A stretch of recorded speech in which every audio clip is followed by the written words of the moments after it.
warahmatullahi wabarakatuh.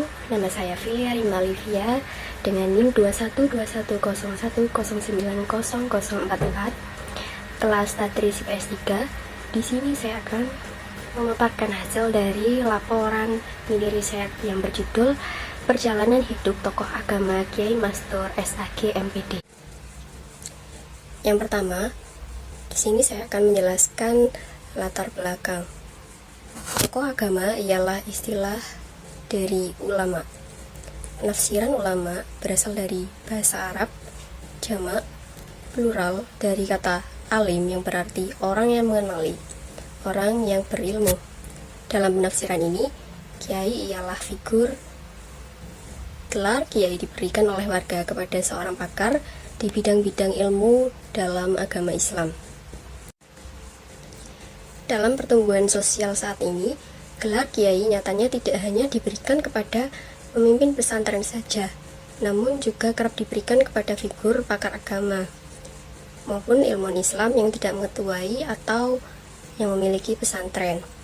Dari figur kiai juga memiliki tingkatan yang berbeda atau tingkatan karismanya. Dalam mini riset kali ini, saya akan membahas mengenai perjalanan hidup dari seorang tokoh agama yang bernama Kiai Mastur SAG MPD. Beliau ini merupakan seorang dosen serta pengasuh di pondok pesantren Baitul Ilmi. Beliau ini mengikuti banyak organisasi serta berbagai macam kegiatan-kegiatan. Selain menjadi dosen, aktivis dakwah, beliau juga aktif menulis artikel dan buku. Banyak sekali prestasi yang dicapai oleh beliau ketika masih muda. Bahkan beliau juga pernah mendapatkan penghargaan dari hasil perjuangannya. Maka dari itu, saya tertarik untuk mengambil topik dari penelitian ini. Perumusan masalah yang saya ambil ada dua. Yang pertama, bagaimana riwayat hidup Kiai Mastur SAG MPD. Yang kedua, bagaimana perjalanan hidup Kiai Mastur saat ini. Untuk tujuan penelitiannya yaitu untuk mengetahui bagaimana riwayat hidup Kiai Mastur, dan yang kedua untuk mengetahui perjalanan hidup Kiai Mastur saat ini. Selanjutnya bab 2 yaitu tinjauan pustaka. Saya akan membahas tentang kajian teori terlebih dahulu. Teori yang pertama, makna dari tokoh agama. Tokoh agama yakni ilmuwan agama yang di dalamnya tercantum nama-nama kiai, ulama, ataupun cendekiawan muslim dalam kesehariannya memiliki pengaruh karena adanya kepemimpinan yang melekat pada dirinya. Status tokoh agama mencakup 4 komponen. Yang pertama, pengetahuan, kekuatan spiritual, generasi baik spiritual maupun biologis, dan moralitas. Kemudian teori yang kedua, tugas dan manfaat tokoh agama.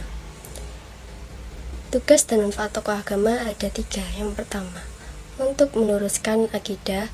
Yang kedua, meluruskan pemahaman ekstremisme keagamaan. Yang ketiga, membina persatuan serta persaudaraan.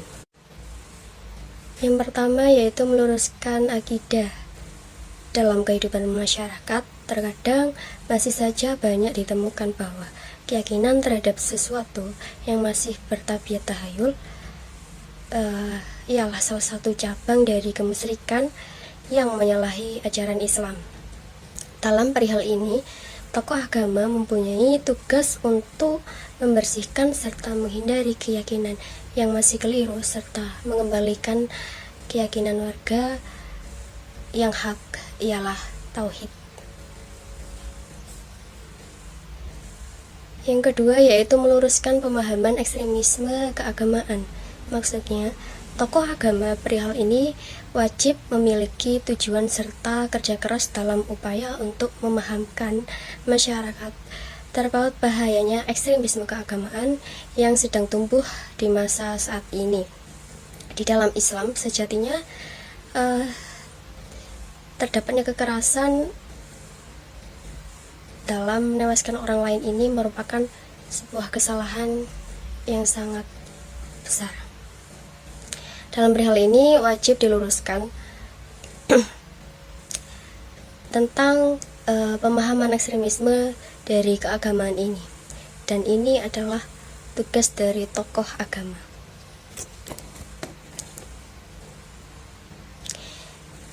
Dan yang ketiga yaitu membina persatuan serta persaudaraan. Persatuan serta persaudaraan di masyarakat ialah kebutuhan primer untuk menjamin ketentraman serta untuk menanggapi kemajuan bersama dalam kehidupan bermasyarakat. Kunci yang sangat pas dalam membina persatuan umat ialah dengan memakai rumus iman, akidah, dan takwa. Teori yang ketiga yaitu mengenai kedudukan tokoh agama. Tokoh agama memiliki kedudukan yang strategis selaku agen pergantian dalam masyarakat. Dari sudut pandang yang dikemukakan oleh ahli sosiologi, sangat jelas kalau tokoh agama ini memiliki kedudukan yang sangat besar dalam menyebarkan agama Islam. Selanjutnya, saya akan menjelaskan tentang kajian yang relevan. Yang pertama, dari Muhammad Nur Ilham dalam skripsinya yang berjudul Biografi Abdul Karim Jamak 1926 sampai 1996. Dalam riset ini mengkaji perjalanan dari tokoh keagamaan Islam dari Kerinci yang bernama Kiai Haji Abdul Karim Jamak dalam menyebarkan agama Islam bersumber pada Al-Quran serta hadis. Kemudian yang kedua ada dari Reza Rodiah dalam skripsinya yang berjudul Biografi Syekh Muhammad Said serta peranannya dalam dakwah Islam di Desa Tangkit Baru, Kecamatan Sungai Gelam, Kabupaten Muaro Jambi tahun 1948 sampai 1992.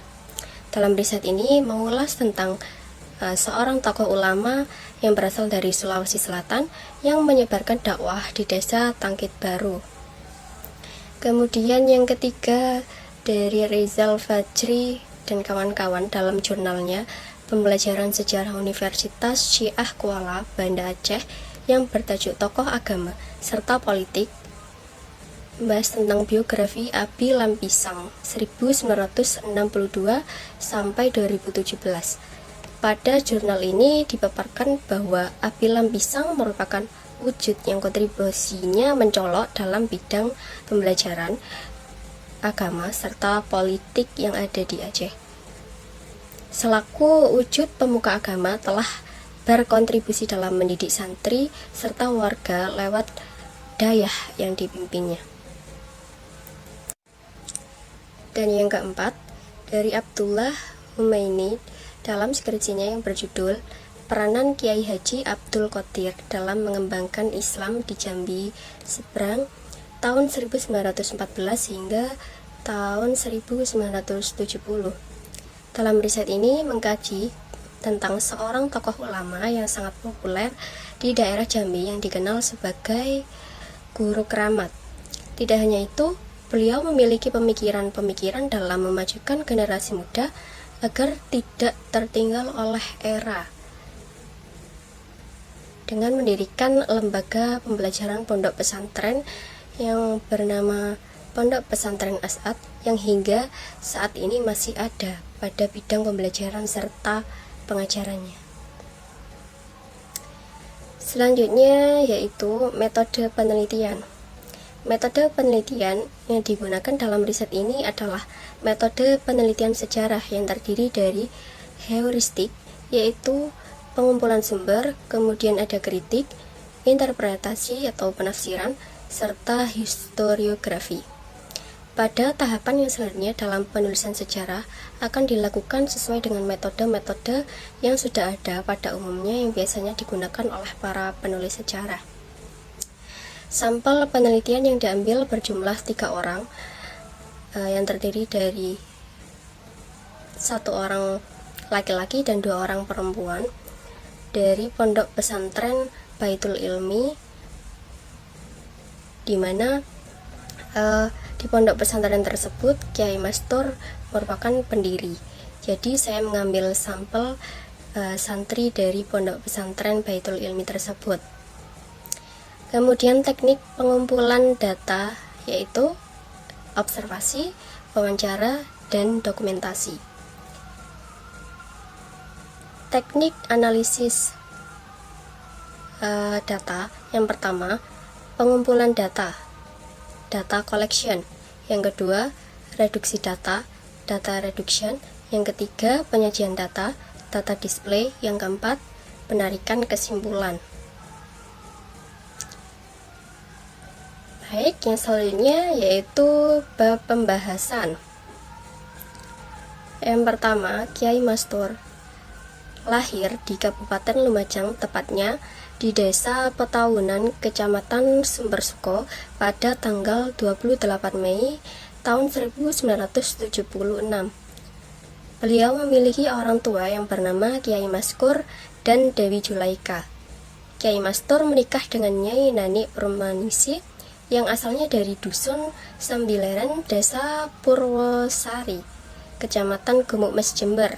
Kemudian beliau dikaruniai 2 orang putri yang bernama Ning Rohma dan Ning Sarah Aini, beserta 1 orang putra yang bernama Gus Ibrahim Suhaib.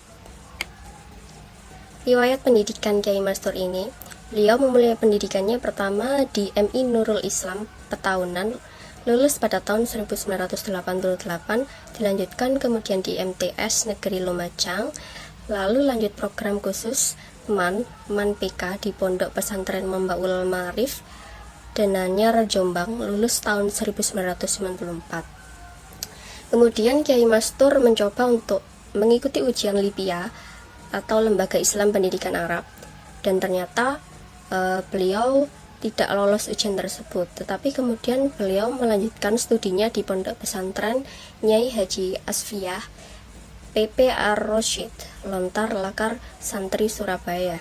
Lalu kemudian beliau berhasil bergabung dengan LIPIA Jakarta pada tahun 1995 dan menyelesaikan studinya pada tahun 1996. Perjalanan dakwah beliau dimulai di wilayah Riau pada tahun 2002. Beliau mengajar di Pondok Pesantren Darul Aswaja. Beliau mengajar di Sekolah Rakyat Aswaja Selangor, Malaysia. Selesainya beliau bertugas, beliau ikut gabung di Yayasan Syahma, Jakarta. Kyai Mastur ikut mendirikan Yayasan Syahma, Jakarta yang bertujuan untuk menyebarkan Aswaja, membentengi keimanan dan melawan ideologi non-Aswaja. Beliau aktif mengajar dan berdakwah di Jakarta selama kuliah di UIN Maulana Malik Ibrahim, Malang. Beliau lulus dengan predikat sangat memuaskan pada tahun 2011. Kyai Mastur mulai mengajar di berbagai institusi pada tahun 2005 hingga 2016. Beliau juga menjadi dosen sastra Arab di UIN Hasimber. Selain itu, beliau menginisiasi Baitul Ilmi, sebuah pondok pesantren, dan terus membinanya sambil mengajar di UIN Hasimber. Kyai Mastur mulai tergabung dengan tim penulis buku pada tahun 2008 yang memiliki judul Membongkar Kebohongan Buku Mantan Kiai NU Menggugat Sholawat dan Zikir Syirik. Kyai Mastur mulai berkarya kembali dengan LTN PCNU Kencong tahun 2010. Tidak berhenti di situ, pada tahun 2014 Kyai Mastur dengan tim LTN PCNU Kencong melahirkan karya lagi yang berjudul Inilah Ahlus Sunnah wal Jamaah dan Prinsip-prinsip Akidah Aswaja. Perjalanan hidup Kyai Mastur saat ini, beliau masih tetap aktif berkegiatan. Kyai Mastur merupakan pengasuh pondok pesantren Baitul Ilmi. Beliau tidak hanya berperan sebagai pengasuh, namun juga sebagai orang tua bagi para santrinya. Selain itu, beliau merupakan dosen sastra Arab Fakultas Usuluddin Adab dan Humaniora Universitas Jember. Tak hanya itu, beliau juga aktif sebagai MUI Jember, Aswaja Nusantara, dan juga menjadi tim penilai kelayakan buku siswa tingkat MI sederajat dalam kelembagaan Kementerian Agama, dan di masyarakat beliau menjadi seorang imam serta khotib di beberapa masjid agung. Jadi kesimpulannya yaitu Kyai Mastur sudah mulai aktif berkegiatan sejak beliau masih muda hingga saat ini.